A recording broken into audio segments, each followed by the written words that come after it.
Shalom, selamat pagi. Sebelum memulai hari ini, mari kita dengarkan Morning Wisdom. Alkisah ada seorang raja membangun katedral, namun dia tidak menghendaki siapapun memberi sumbangan. Dia ingin dikenang sebagai pembangun tunggal katedral itu. Jadi dia melarang siapapun memberikan sumbangan. Begitulah katedral itu berdiri dengan sebuah plakat yang menyatakan bahwa sang raja adalah pembangun tunggal dari katedral itu. Namun suatu malam sang raja bermimpi.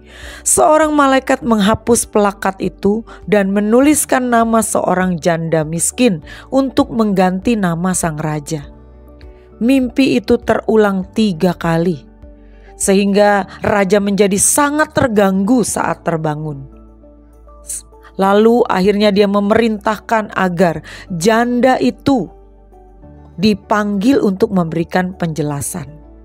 Dengan gemetar janda itu berkata, "Paduka, hamba sangat mengasihi Tuhan dan sangat ingin terlibat dalam pembangunan katedral ini. Namun karena rakyat dilarang memberi bantuan apapun, maka aku hanya menyediakan jerami untuk kuda-kuda yang mengangkut semua batu-batuan dan bahan-bahan bangunan yang diperlukan untuk membangun katedral itu." Kisah di atas menggambarkan motivasi orang di dalam memberikan sumbangan, sedekah, persembahan apapun.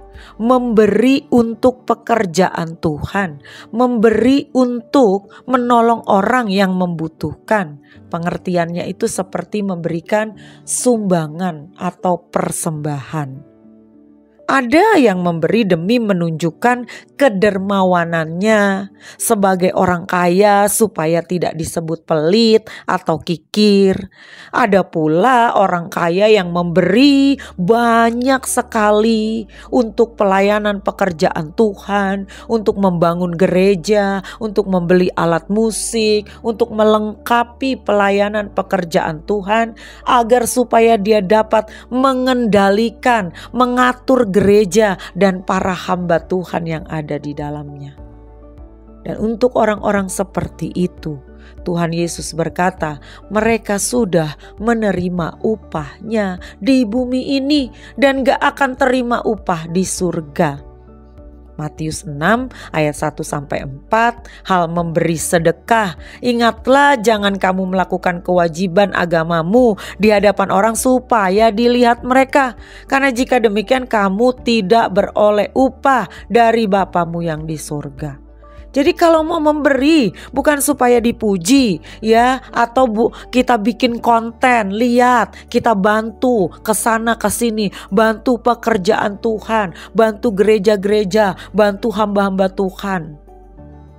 Kalau engkau ingin dilihat oleh banyak orang, engkau tidak akan beroleh upah dari Bapa di surga. Ayat 2, jadi apabila engkau memberi sedekah, janganlah engkau mencanangkan hal itu. Jangan diberitakan, jangan sesumbar tentang hal itu. Seperti yang dilakukan orang munafik di rumah-rumah ibadat. Jadi di rumah-rumah ibadat banyak orang munafik. Dan di lorong-lorong supaya mereka dipuji orang. Banyak tempat di lorong-lorong yang tidak terlihat, mereka sengaja mencari orang-orang, mengumpulkan, lalu beri. Bikin konten di media sosial, diliput wartawan, diberitakan di televisi.